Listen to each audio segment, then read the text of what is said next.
দেশ এবং প্রবাস থেকে আপনারা যারা সংযুক্ত আছেন, আমাদের ভিডিও দেখতেছেন এবং শুনতেছেন, সবাইকে আন্তরিক প্রীতি শুভেচ্ছা জানিয়ে শুরু করছি আজকের প্রতিবেদনে অসহায় মিষ্টি আপুটির জীবনের গল্প কথাগুলো আজকে আপনাদের মাঝে তুলে ধরবো।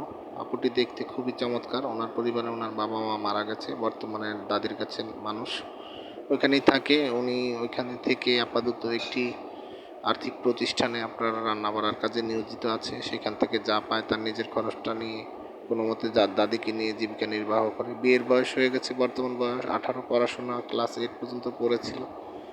এমত অবস্থায় ভালো একজন মনের মানুষের খোঁজে মূলত প্রতিবেদনে এসেছে। উনি চাচ্ছে একজন দায়িত্ববান লোক যে তার সুখ দুঃখ মেনে নিয়ে তাকে জীবনসাথী হিসেবে গ্রহণ করবে।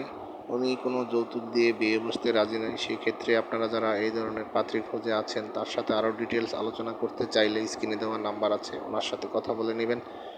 উনি বলেছে পাত্রের বয়স অবশ্যই 35-এর মধ্যে থাকতে হবে। সেই ক্ষেত্রে পাত্র হয় ব্যবসা নয়তো চাকরি, যে কোনো একটা কিছু করে এমন একটা কর্মী লোকের খোঁজে মূলত প্রতিবেদনে এসেছে।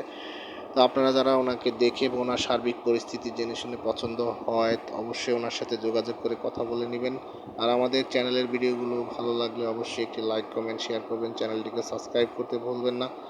আপনারা পাশে ছিলেন বিদায় কিন্তু আমরা আজ এতদূর পর্যন্ত আসতে পেরেছি। আমাদের লক্ষ্যমাত্রায় পৌঁছাতে হলে আপনাদের বেশি বেশি সাপোর্ট প্রয়োজন। সেই ক্ষেত্রে আপনারা আমাদের পাশে থাকবেন এবং আমাদের চ্যানেলকে সাপোর্ট করবেন, সেই প্রত্যাশা নিয়ে বিদায় নিচ্ছি। ভালো থাকুন, সুস্থ থাকুন, স্বপ্নের ছোঁয়া চ্যানেলের সাথে থাকুন। আসসালামু আলাইকুম।